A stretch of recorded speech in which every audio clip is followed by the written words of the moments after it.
Welcome to Spotlight New England. I'm one of your hosts, Audrey McClelland. And I'm Ashley Erling. So we had some fun catching up with everyone over at Gillette Stadium and also Patriot Place about what's coming up this month right over there for you to have some fun. Check it out. Well, if you're a New Englander, you definitely have heard of Gillette Stadium and Patriot Place.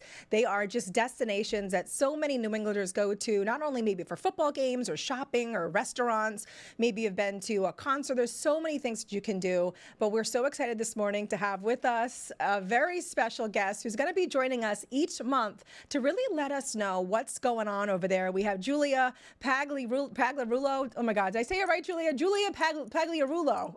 Yes, there you go. You got it. You got it. Thank you so much for having me. Absolutely. Julia, let our viewers know how you are involved over there at Craft Sports and Entertainment.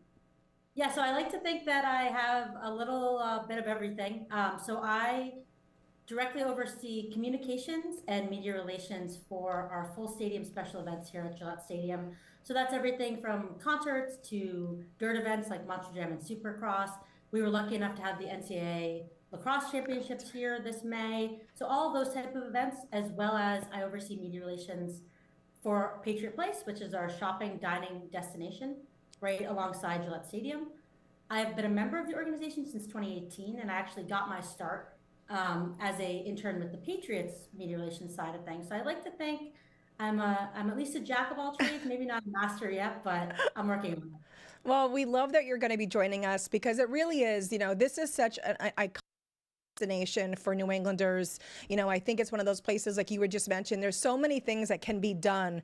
Either, again, maybe you're going to a concert, maybe you're going to a football game, maybe you're looking for some shopping to do. I know we do a lot of back to school shopping there with my 5 kids, a great destination for restaurants. But we'd love for you to tell us what's coming up over there throughout the month of September. I know you said you have a laundry list of really fun things going on. Yeah, so I think one of the really cool things here is that we really are a year-round destination, but we're just coming out of concert season and we're headed into football season. This week's been a little bit cooler, so it almost feels like football in the air. Yes. And we're getting right into it. We have 3 home games this September for the Patriots, so all kicking off at 1 p.m. So hoping for some sunshiny days and full stands here at Gillette Stadium. So we play the Las Vegas Raiders on September 7th. The Pittsburgh Steelers on September 21st, and then the Carolina Panthers on September 28th. And then another really fun Patriots event that we're having here is our annual Patriots Hall of Fame induction ceremony. So that Saturday, September 20th, we will be inducting Julian Edelman as well as Bill Parcells, kind of 2 Patriots legends into the Patriots Hall of Fame. And that event is free and open to the general public. And really expecting we have a wonderful fan base, expecting everyone to come out and show their love for sure. I love that. I know that my son has already asked for tickets to the September 28th game for his 20th birthday. So see, a lot of people already know when the home games are. I love it. And then Julie, what else do you have going on too? I know you said that Patriot Place always has a ton of stuff as well. Yes. So again, like always doing year-round events, like you said, love to see everybody here getting ready for back to school shopping. But we have some other really great events on the docket coming up in September. So just beginning August 28th through September 3rd, we're going to have our own version of Shark Week, in which we're calling a Jawsome farewell to summer. So we'll have live music. Showcase Cinema Deluxe here will be showing the 50th anniversary screening of Jaws. We'll have some shark theme activities and more. So kind of getting everybody ready to transition back to school. And then later on in the month, we will have our annual Oktoberfest celebration.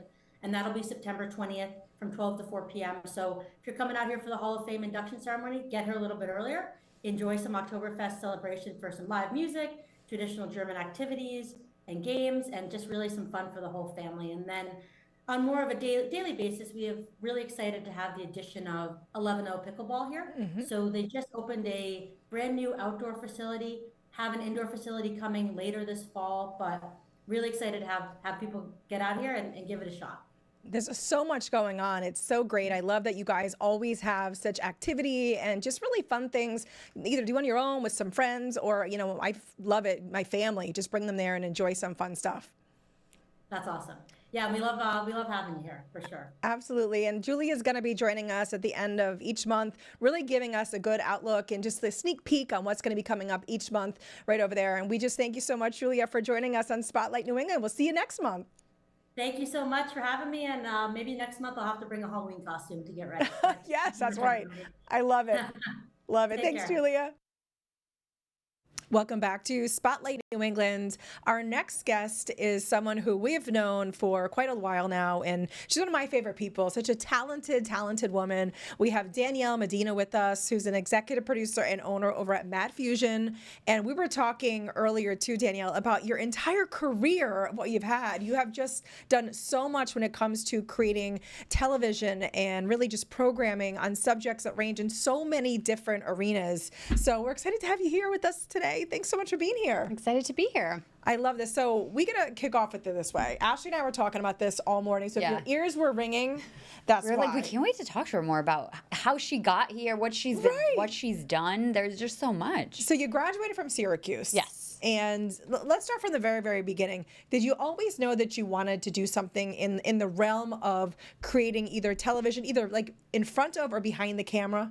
I think so. I loved journalism in high school. I worked on the school paper, but I also loved watching TV. So my goal was to be a news reporter. So I went to Syracuse for broadcast journalism, and actually my first internship was here at WPRI. Channel Love 12. it. Yes, it was. Amazing. So back at the I didn't know that either. And this That's is fantastic. Yeah, it's actually the place that convinced me I did not want to be a news reporter. So they would send me out, with a camera, with a camera person, and I would ask the questions and do all that kind of stuff. Obviously not on camera, but I was always going to like a car crash or a house fire or something where like I don't know, people were grieving, and I was like, this is not for me. Yeah. So I did really like what the producers were doing because I saw they got to take the footage and put it together. So I started focusing more on wanting to be behind the camera. Okay. So after I graduated, I did more internships in college, and one of them was at Good Morning America, and I was like, oh, I want to work on a morning show, but I don't want to get up at 4 a.m. So I finally was like, I know I want to be in New York, so moved to New York and just sent out a whole bunch of letters and made a lot of phone calls.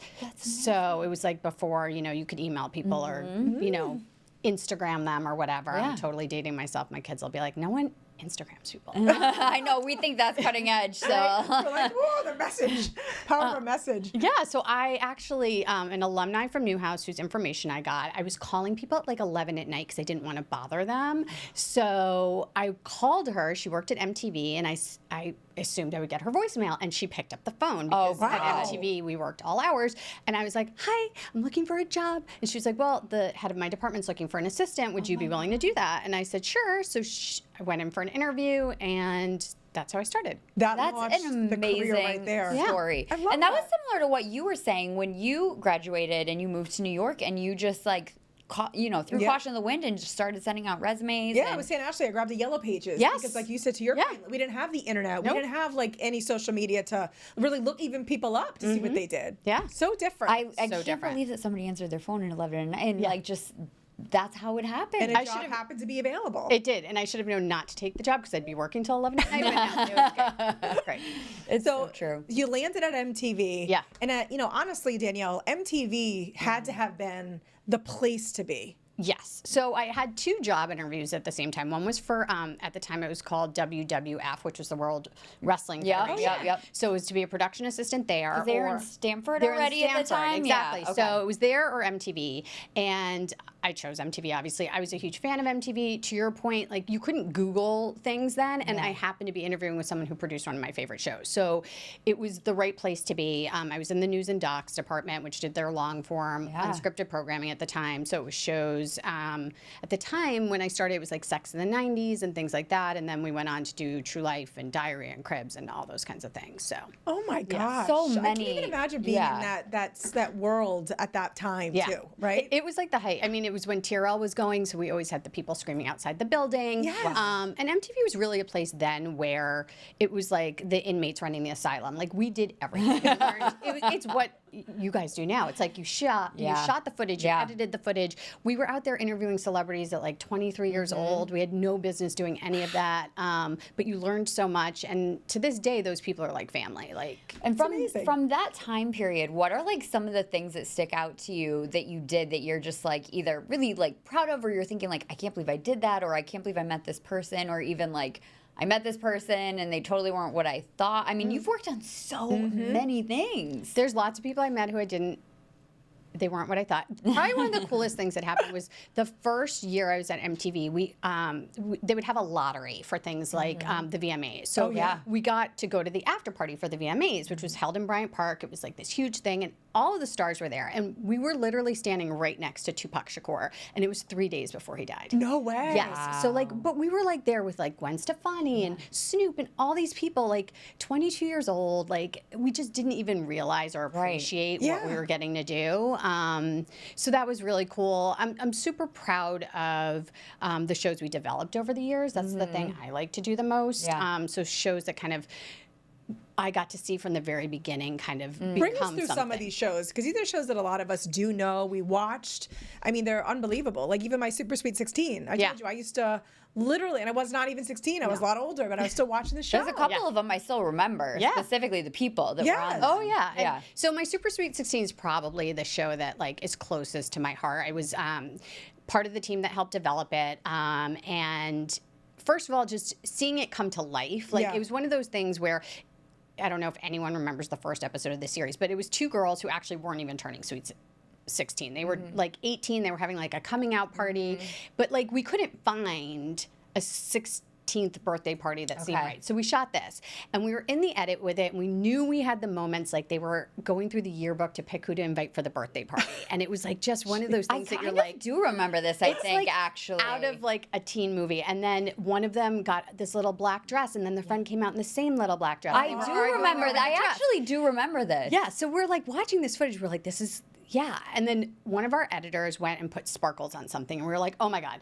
this is the show. This is the show. Oh my God, and it swept across. Right? Like, like anything that happened, it would like sparkle and like, you know, all that kind of stuff. So being part of that was pretty amazing. And then it just kind of snowballed from there. I mean, the first season was a huge hit, and then it was parodied on Saturday Night Live.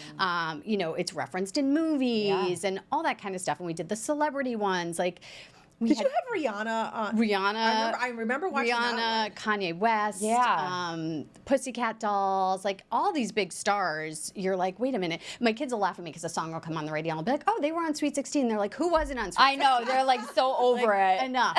Who wasn't on Sweet 16? But you know, the thing I'm most proud of about that show is that so many people watch it and they're like, these kids are awful, these parents are awful, all that kind of stuff. But I would go into work the next day so worried I'd have a nasty phone call from a parent upset. And they loved it. Not a single time was a parent upset about that show, because we filmed what really happened. Like, we didn't pay for anything. We didn't produce anything. It was all what was actually happening. Right. So they couldn't complain about it. It was their actual world. And I'm still friends with a lot of those kids to this day. Really? Oh, yeah. Oh, my gosh. That's I mean, it really, in a way, when you stop and think about it, is like that was at our time the social media. You were pulling back the curtain for us to see what it was like behind the scenes. And, you know, little do we know what was to come. But I think that's, you know, do you feel like why those shows did so well is because that's what you were doing? It was the early days of kind of social media? Yeah. I mean, it was so real. If you look at shows like True Life.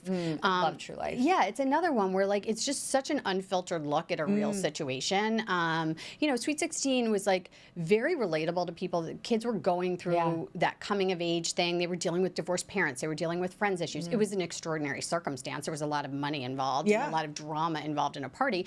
But, you know, this was before Bridezillas, and it's like it spawned all those things that, like, you can see how they kind of took from Sweet 16 to kind of replicate. Yeah, and then now we're in, you know, just, I don't know, reality boom, I guess you would call it, of so many shows. And even here in Rhode Island, of course, we have the Housewives coming to Rhode Island. But tell us, like, what you're working on now and kind of like the current state of television. Yeah, so I mean, TV right now is really interesting because of streaming. Yeah. So, you know, you have, and you have less networks to watch things on. Everything's kind of consolidating and things like that.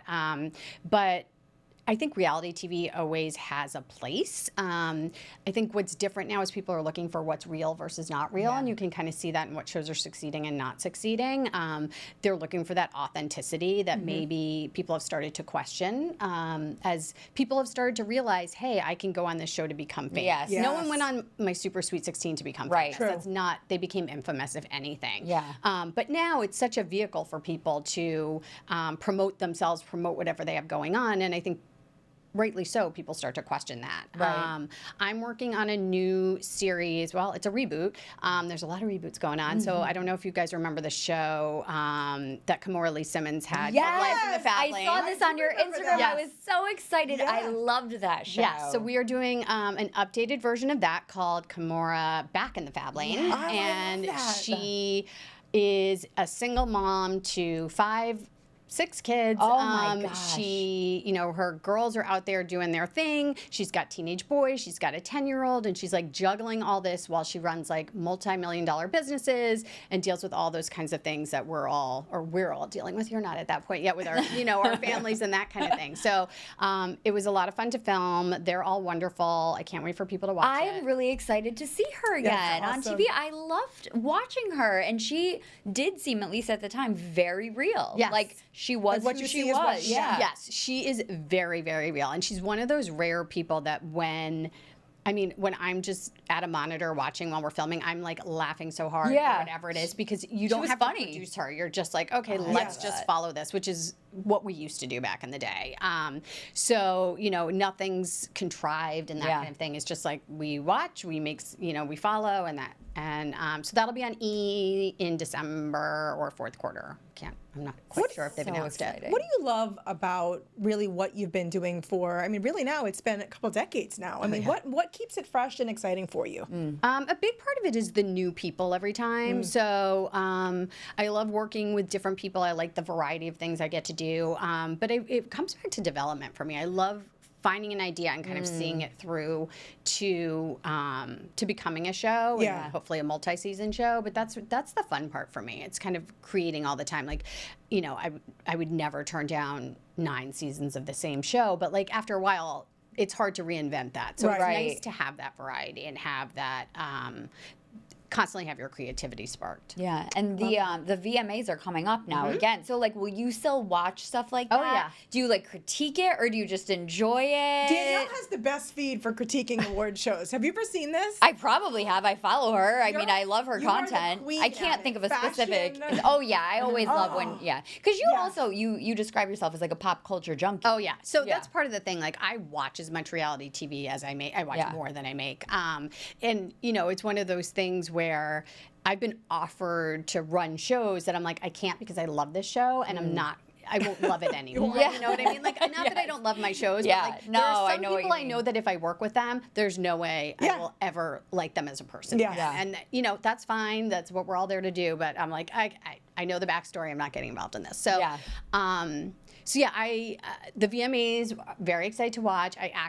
So my kids always joke about the fact I left MTV in 2011, so they were 3 years old, and they always talk about the fact that like they didn't get to benefit from this at all, right? Like we used to have to take your kids to work day, and Nickelodeon was part of it. Oh They got my to do all gosh, this that stuff. So they actually were always, like, actually is a miss we for never them. get to we didn't get to go to Tira. Like what the heck? So when they turned 15, the VMAs were in New Jersey, and I wasn't sure where they were going to be You for their took them, 16th. So right? I was like, I called in a favor. One of my former interns, by the way, people interns. Yeah. Like, let me tell you, one of my former interns is now the head of all celebrity talent for Paramount, and is the EP of the VMAs. Amazing. And who got her internship because her aunt knew her mom knew my aunt, so worked those connections. Yeah. So I was like, look, I hate asking people for anything, but can we get tickets? So we got to go to the VMAs. Oh, They I loved love that. And we'll be watching this weekend. My daughter's Yeah. very excited for new music from Doja Cat. So, Yeah. Yeah. We'll be Good, so tuning it's in. still like super relevant stuff. Oh yeah, I Yeah. think especially when I have teenagers, it's like, you know, it keeps you in touch with all that kind Yeah. of stuff. So. I love that. Oh Yeah. my God. And before we let you go too, because you are also a book junkie. I am. Yes, We yes, love, we've yes, had her on yes. the road show before. What are you reading right now? Yes. What do you love? Okay, so I'm reading a book called Play Nice by Rachel Harrison, which Okay. comes out next week. It's kind of like a campy horror book about a woman whose mother dies and leaves her a haunted house. house. So it's super fun. So up your alley, Ashley.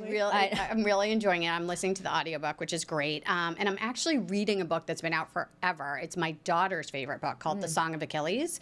I haven't read it, but I know the cover. It, and I was like, I have to finally read this book. It's I'm a reading fantasy it now. book, kind of? It's a mythology. Okay. It's a, like romantic mythology based on Achilles. So I'm reading that right now, which I really enjoyed. I'm trying to think what else I can tell you. I brought books for you guys, actually. Oh my God. So one of my favorite books that came out this year is called The Battle of the Bookstores by Allie Brady. It is like, if you love a rom-com, this is the best rom-com. So I brought that for you guys. Fun, thank you. We have to have Danielle back to do, like, after the award shows. Yeah. Oh my God. We have you Yeah. We do fashion. Yeah. Well, I was gonna say they're all coming up. Yes. Okay, so we're gonna we'll book some dates as soon as we're off That air. is like my Super Bowl. Like when we get to Oh. Golden Globes, Oscars, Done. all that Emmys kind are of coming stuff. up in a few Oh yeah, the weeks. Emmys are soon. I have to get my ballots in for that. See? Thanks for the reminder. I think you have to get them in, like, it's only a couple weeks away. I'm pretty I sure. love it. Oh, Yeah. Danielle, thanks for being here with us. Oh, thanks for the having first me. of many times, hopefully, that you will Oh, be I with us know. now. I I love love having this. you. So fun. Oh, we'll stick around. More to come on Spotlight New England. All right. Well, welcome back to Spotlight New England. But speaking of pop culture, Yes. as we have been, of course, we know by now that Taylor Swift is engaged, as you may have heard. Big news. You may have heard. But now everyone's talking about where it will happen. So Page Six is reporting from an quote-unquote insider Insider. Here we go. that she'll get married in Rhode Island. And honestly, I can very much see that happening. Well, she loves Rhode Island. She loves It Rhode is Island. A Her beautiful house is place. right there. I mean, she could do it at her house if Yeah. she wanted to, because her house, don't forget, is still undergoing all those renovations. Oh, right that's now. true. That's right. So she was already doing some pretty massive renovations. Was she planning ahead? I don't know. That's what I'm saying. Did she manifest it, Audrey? She may have manifested But it. also, obviously, Ocean House is right there next to her, too. Yes. So, like, she could do a little hybrid, like, house. That's a good Ocean idea. House. You know what I was thinking too this morning, because we do have a lot of people that come to the show that obviously are involved in like wedding vendors and all Yes, that. right. Like I wonder how many, because you'd have to sign an NDA, I'm sure. Yes. Right? At least I until made the everyone final- sign an NDA for Ashley my did. wedding. Ashley did. Even the guests that are No, I'm coming. just kidding. I'm like, no literally, photos. I'm like, tell everyone. And I did say to her, I'm like, are we allowed to have cell phones? She goes, absolutely. Oh my God, Take tons please of photos. take as many pictures as possible. But like if it did happen in Rhode Island, we would definitely, I feel like, know at least some of the vendors, we would know, right? well, and even our governor is weighing in. He was quoted in Page Six, which I just love, and he's like, "We hope she has it in It'd be Rhode amazing Island if she does. And like, why? Honestly, why wouldn't you? Like, it really is a destination. For weddings. Like, Yeah. even if you don't live here, people travel from across the country to come here and have Right. weddings in Rhode Island. So why would she go anywhere else? She already has a house here. She has a house You know, it here. would be She's in a easy beautiful enough. location, She right? knows the area, so she could easily, figure out all of her details. I think that we should make this happen. I don't know how we would, but we should. I'll make sure to give all my, vendor. I'll let her know about all my vendors in case she needs recommendations. In case, absolutely. Somebody actually did put up on Instagram, I saw, like, it was like a fake thing that she had messaged them, like, I can't possibly have my wedding without you as my, like, florist. Yeah. And I'm like, okay, I know this is AI generated, but I'm like, that's clever. But Very we actually clever. do have so many amazing vendors. As somebody who's so deeply I was gonna say, in you're this, very deeply right now, ingrained. we have so many, like, top level vendors in our state. Like, Right. the best of the best. So again, why wouldn't you get married? If you have the opportunity to get married here, this is where So what you are we should get thinking? It would be married. probably next summer. They're or saying fall? next summer. Okay. Page 6 is saying next summer. Well, there we go. All right, Bible. we want to remind you where you can watch us. We're live every day at Yes. 12:30, and then we re-air at 8 p.m. I'm guessing you already know about our app because you're watching. 'Cause you're on us watching right now. But it's Monday through Friday on our 12 plus streaming TV app, free to download on most smart TVs. So we're on demand too. Once the episode airs, you can always go back to our old right. episodes as well. So make sure to tune in Monday through Friday, and we will see you next time on Spotlight New England.